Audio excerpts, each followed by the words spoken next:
Hello, welcome, Cabbage here. If you are new to this game or my channel, welcome.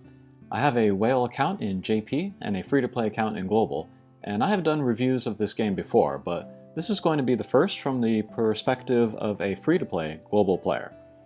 And now that I think about it, how many users out there have both JP and Global, whale and free-to-play accounts? So I might have a pretty complete perspective of the game. I hope it's helpful. I have many other videos that cover different aspects of the game. I'll put links to them in the notes, but I have like a guide to spending, a list of top investments, story recaps, stuff like that. And at the end of the video here, I'll do my updated Reset Marathon tier list, since now that everyone gets Miranda as a handout, the old thinking kind of gets turned on its head. My main account is of course my JP account, but I made this global account to see how doable the game is as free-to-play, and my verdict is extremely, even surprisingly doable. And this is probably the number one question on new players' minds, and that is this game expensive? It can be, but it doesn't have to be. I say free-to-play is surprisingly doable because when I started my global account, I was expecting it to be an excruciating, slow experience, and I would be slogging along with a weak account. But looking at all of these units I've maxed, and thinking about how I've beaten all content in the game, I might have spent too much in JP. But no regrets, I'm happy to support the game because I feel it is worth it. And if you can afford it, and you also feel you are getting your money's worth, please spend in the game. The healthier the game is, the more content and rewards and updates we will get, so let's support it. So that's the number one question answered, and now for the number two question people probably have. Is this game grindy? And I have the exact same answer here. It can be, but it doesn't have to be. I've said this in a recent video, but the game is designed to accommodate a certain type of player that can and will play 12 hours a day, 7 days a week. There's always something to do in this game, and there must be, or you will lose the interest of those super hardcore players. But just because something is available or doable in the game doesn't mean you have to do it. There's a lot of peer pressure and a lot of FOMO mongers out there on various social media platforms, and even in-game in the chat. But just because they're jabbering doesn't mean you have to listen to them. As a personal example, I get endless number of comments of why isn't your Brave maxed out, or why aren't your skill levels maxed out, or why aren't your job levels maxed out, or why aren't your limited units level 99, or why isn't your equipment plus 5?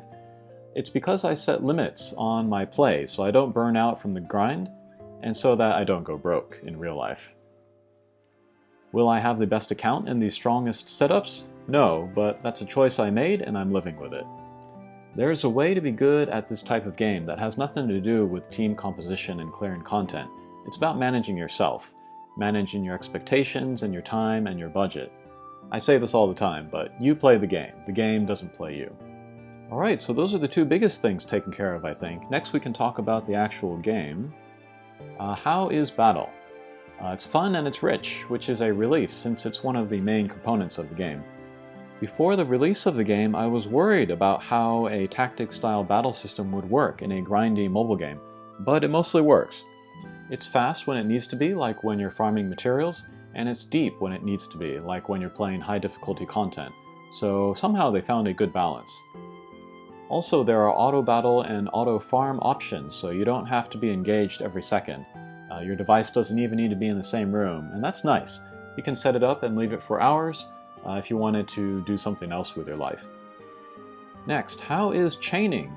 Chaining is handled well in this game. It's important in some places and inconsequential in others, and it's not difficult to do. I hated chaining so much in Brave Exvius. You had this turn-based classic battle mode, but then you throw in this pretty highly technical mechanic where third-party software users had a distinct advantage over users relying on their hands. Or like where one operating system worked better than another for particular chains, and then chaining was so necessary in like all parts of the game, it wrenched the entire direction of the game and unit design in a bad way. And just, horrible design.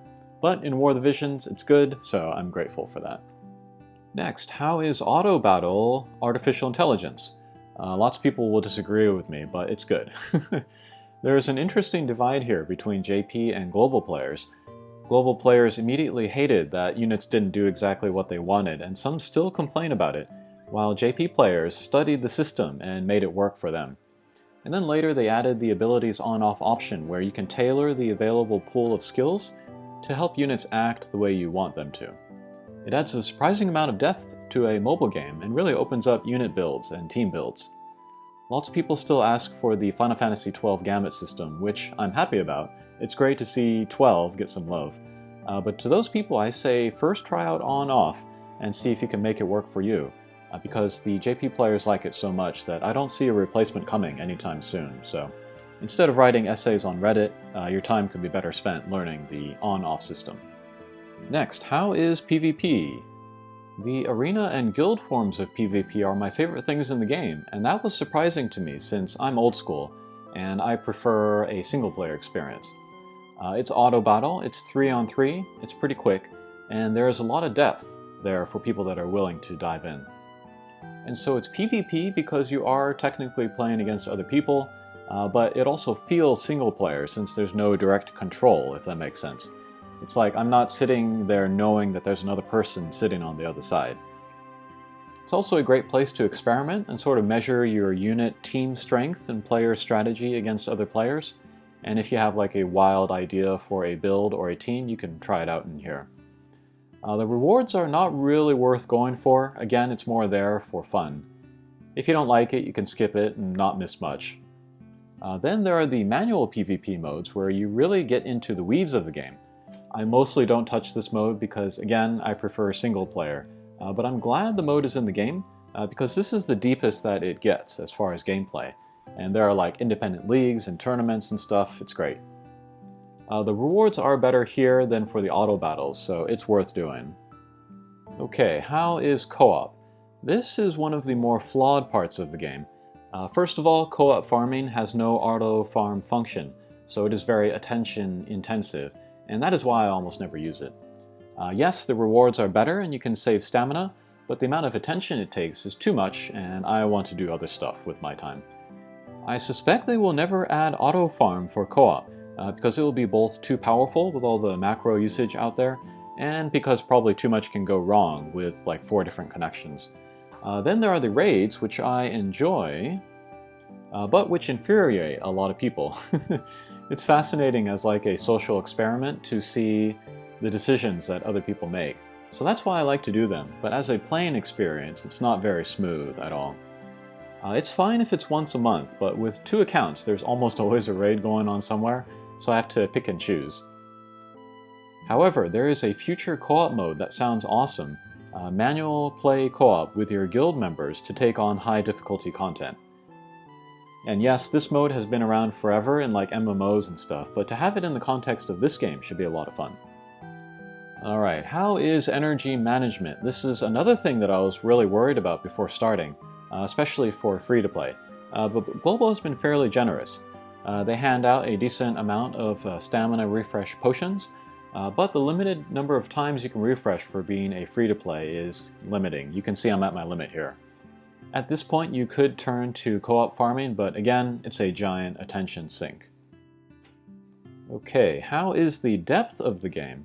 It's wonderful, and I would say it's approaching console class. I say this all the time, but all units are good if the player takes the time to learn them. Except for Mashiri, I hope she gets a buff soon. But every unit has 3 jobs, and you can mix and match their support and reaction abilities, and then give them equipment and espers and vision cards to enhance certain parts of their kit, and there's a ton of room for your imagination and creativity to roam. Also, the way the PvP meta is handled is different than in many other games, so depending on how you build units and teams, they perform better against different opponents. A new unit might be released and shake up the meta, but not everyone is going to have that unit, so you can ignore those teams in PvP and seek out teams that you can perform better against. So yeah, excellent depth overall, and the more units they have, the deeper it can potentially go. Next, let's talk about unit leveling. This is a giant sticking point for a lot of players, but it's also the meat and the potatoes of the game. Units here cannot be insta-maxed like they can in other games. For reference, as a free-to-play, the fastest I took a UR unit from pulling it to get it to level 99 was 2 months. The fastest I've taken a UR unit from pulling it to level 99 in my Whale JP account was 2 weeks, but you can probably guess what was the difference maker there. It is possible in a free-to-play account to take a UR unit to 99 in 2 weeks, but you need a ton of resources saved up beforehand, and that's not how I play. But the slow grind to max a unit is the game design. It is that way so that everyone does not have super strong units right away, or too many of them, and it leaves people with something to do. Also, the unit is usable part way. At 79 they are great for PvE, at 89 they are competitive in PvP and welcome in co-op, and then at 99 they can be good for everything. Alright, next, how is equipment crafting? It sucks. To tell the truth, this is the real game. The shady underworld hidden by the shiny, appealing overworld of unit leveling. Grinding and crafting equipment to +5 with max stats is such a giant undertaking, it's silly. It's legitimately nuts, especially for UR equipment, which is why I try to touch it as little as possible. Unfortunately, I like beefy tanks, so I want strong armor, and that means +5 with max stats. But even in my JP account, I make maybe one such piece of armor a month, and I don't do any weapons at all, and it's purely for my sanity's sake. Equipment farming and crafting can break people. It has definitely led to some people quitting the game. But before you get to that point, think about what you really want and need and be selective. Don't try to max everything. Okay, next let's talk about the Hatcher. It's fine, it's luck-based, it's whatever. Some people get a high from pulling the Hatcher, but I don't. And I think compared to other games, you need to pull the Hatcher less, because a lot of the commitment of your materials is going to come to leveling your guys, rather than pulling the Hatcher.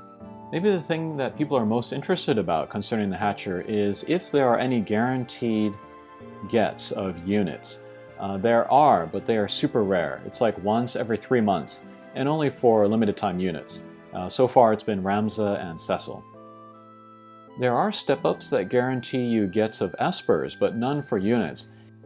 And I suspect they will never do guaranteed get step-ups for units, unless it's like an old unit. I don't think they'll do it for new units. Alright, and how is the character design? I love it! It's one of the best things in the game.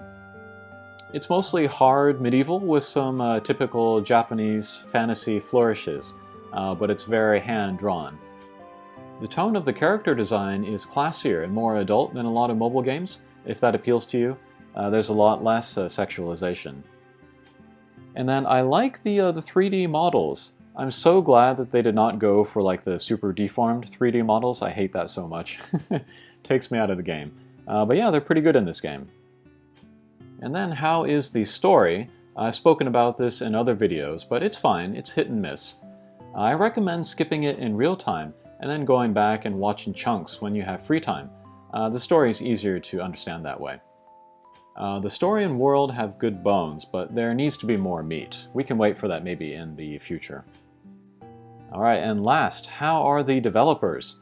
I say this a lot, but the things you want from the developers of a mobile game are constant clear communication, frequent updates, quick bug fixes, and generous rewards. And so far in Global and JP, they've done a great job. There have been some hiccups, of course, but it's clear the developers have taken to heart a lot of lessons learned from the last 5 years of mobile gaming. They know what to do to make a successful dynamic game, and they are doing it. So I'm encouraged overall, but I'm also wary, as you have to be with any mobile game. Things look good now, but they can turn on a dime, as I have seen play out many times over the years. If the game starts going in a direction that looks bad, I hope I recognize it quickly, and I'll tell you right away. Okay, to end, let's look at my tier list for a reset marathon. What that means is like installing and uninstalling the game, and then pulling the early pulls until you get a UR unit that you want. It used to be that Mediana was top of the heap, but now they're handing her out, so it changes the thinking of which character you want to think about when you're aiming for the reset marathon. But I guess we can go from the bottom left. First is Trustmaster. These are 2 units that probably everyone wants to get just for the Trustmaster because they are that good. I talk about that in my top investments video. But I have Jiza and Orodoa in here. If you have to choose one, definitely go for Jiza, but Orodoa, her Trustmaster, is also very nice to have.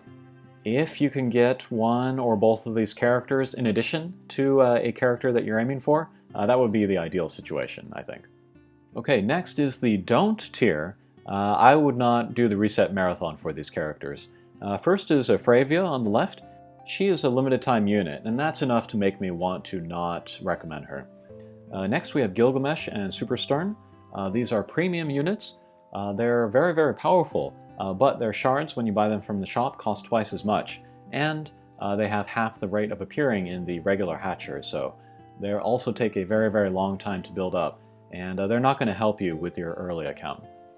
Next is Mashiri, who I mentioned earlier. She seriously needs a buff. And then Mediana, you don't need to pull for her since you're just going to get her, so if you do pull her, pull again. And then next is Whisper / Sasayaki. This is my favorite character in the game, probably, but I can't recommend her to anyone because she takes a lot of investment to get up and running. If you can get her to an ideal place, she'll be the best tank in the game, the most versatile tank in the game, but it just takes too much, and she won't be super helpful to you early game, just like the premium units. Alright, next are fan-only units. These are great units, but they're not as good as the upper tiers. Federica is fine, but more kind of a support unit. Kiton is tricky. She also takes some investment along with Sasayaki. Laswell is a good damage source, but maybe not as good at range as other characters. Range is pretty important in this game. I could say the same for Erode and Rob here. Also strong units, good damage output, and fairly evadey as well, but again, range is going to be a problem with him. Next is Stern. He is a top-level attacker, but he's a little fragile. He is a good farmer, but in Mediana you already have a good farmer, so you don't need him as much there. Yedema is a medium-range attacker, again, kind of hampered by range. Same could be said for Eileen. And the next is a future character. This is Skull. He is a good farmer, but he doesn't make it to the excellent pile because he doesn't really have any healing skills. And then in the excellent tier we have Miranda. She's kind of a do-everything unit, so she's really solid. She can attack, she can heal, she's kind of beefy. Next we have Rain and Engelbert. They are magic and physical tanks respectively, and they have some pretty good damage output as well. Next is Howlett. He is a future Wind Mage. He's probably the most damaging magic attacker on this list, but he can do some healing as well, so he's a little bit versatile. And then you could say something similar for the Calculator, Irudita, good farmer, attacker, and healer. And then top class we have Ayaka, still the best healer in the game, but some nice attack spells. Gurasura, one of the top attackers in the game, good chainer as well, and then does pierce attacks, which not a lot of people have good defense to. And then we have Lucia, a double gunner. She is good at all levels of the game, from farming to high difficulty content, and she keeps fitting the meta, so she's a great investment. Next is Victora. She is a Dragoon, and she is a great damage source. She can lead an account. And then we have Vineta, super versatile, keeps fitting the meta. She's a dark / attacker, which you definitely want. And then Luasa on the end there. She's very similar to Lucia, also good for all difficulty levels of the game. And I can recommend her to everybody that does not have Lucia. And then finally we have the no-brainer tier, and it's empty because there's one unit that I wanted to put in there that was not available on this tier maker, and that is Kirufe. The reason why I put her in there is because she can attack, and she's also very tanky, and she can heal, just like the excellent tier there. But she also counters two metas which are very prevalent. One is the evade meta. She has the 100% hit holy attack, and then she also counters Orlando. And there are a bunch of Orlandos out there, and there are a bunch of stubborn players that refuse to believe that he is not the best character in the game. And so you're always going to have a target when it comes to PvP, and if you have a hard counter to that, that can really assist you with like arena and guild battles and class matches and stuff. She's not a great farmer, but you'll have Mediana to do that anyway, so they'll be great partners for you to start your new account. Alright, so that was my review of the game after playing the game 10 months in JP and then 6 months in Global, both as a whale and a free-to-play user. And a bonus tier list at the end. Alright, thanks for watching, and we'll see you again. Take care.